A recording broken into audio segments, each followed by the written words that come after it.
Hi friends, relation, YouTubers எல்லாத்துக்கும் ஒரு சின்ன வேண்டுகோள் என்னென்னா, 2 நாளைக்கு முன்னாடி வண்டியில் போயிட்டுருந்தேன்.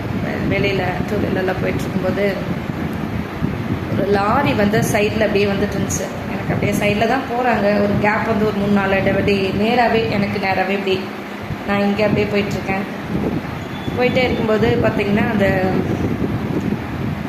கொஞ்சம் ஒரு அந்த ரிம்மு மாதிரி இடையில தடுப்புக்காக நிறுத்திருப்பாங்க இல்லைங்களா, அந்த ரிம்முக்கு இடையில அப்படி அவன் வளைச்சிட்டாரு, லாரி டிரைவர் வளைச்சிட்டாரு.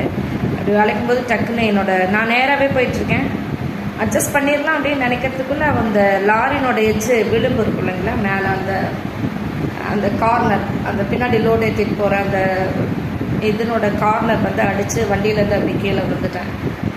பார்த்திங்கன்னா தலையில் இடது பக்கம் கொஞ்சம் லேஸ் நல்லாவே கொஞ்சம் லைட்டாக அடிபட்டு, ஆனால் வந்து ரத்தமெல்லாம் அது வரல, கொஞ்சம் அடிபட்டுருச்சு இந்த இடத்துல. அப்புறம் கை காலில் எல்லாம் கொஞ்சம் அடிபட்டிருக்கேன். அதனால் எல்லாருமே பாதுகாப்பாக போங்க, பாதுகாப்பாக வாங்க. நான் ஒரு பெரிய யூடியூபர் இல்லை, இருந்தாலும் நான் வந்து இப்போ தான் யூடியூப் மறுபடியும் எடுத்து நான் பண்ணணும் நல்லா பண்ணணுங்கிற நேரத்தில் இந்த மாதிரி ஆயிடுச்சு. அதனால் சொந்தமாகட்டும், ஃப்ரெண்ட்ஸ் ஆகட்டும், மற்ற இந்த வீடியோ பார்க்குற யாராக இருந்தாலும் ரோட்டில் பாதுகாப்பாக போயிட்டு பாதுகாப்பாக வாங்க. நான் கும்பிடுகிற தெய்வம் இயேசு, அவர் என்னை கைவிடல. எப்போ வண்டி எடுத்தாலும் ஜெபம் பண்ணிட்டு தான் கிளம்புவேன். நீங்கள் ஜெபம் பண்ணாமல் வெளியில் வண்டி எடுக்க மாட்டேன். மேக்ஸிமம் பக்கத்துலேயே போனாலும் ஜெபம் பண்ணிவிட்டு பாதுகாத்துக்கோங்கப்பா அப்படின்னு சொல்லிவிட்டு ஜெபம் பண்ணிட்டு தான் போவேன்.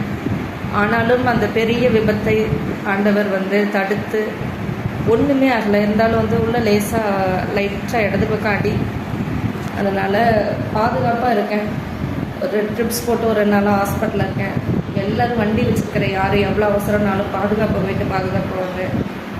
கடவுள்கிட்ட வேண்டிட்டு போங்க, பாதுகாப்பாக போங்க, குழப்பம் இல்லாமல் போங்க, தெளிவாக இருங்க. வண்டி ஓட்டும்போது ரொம்ப தெளிவாக பாதுகாப்பாக போயிட்டு பாதுகாப்பாக வாங்க. பாய், தேங்க்யூ.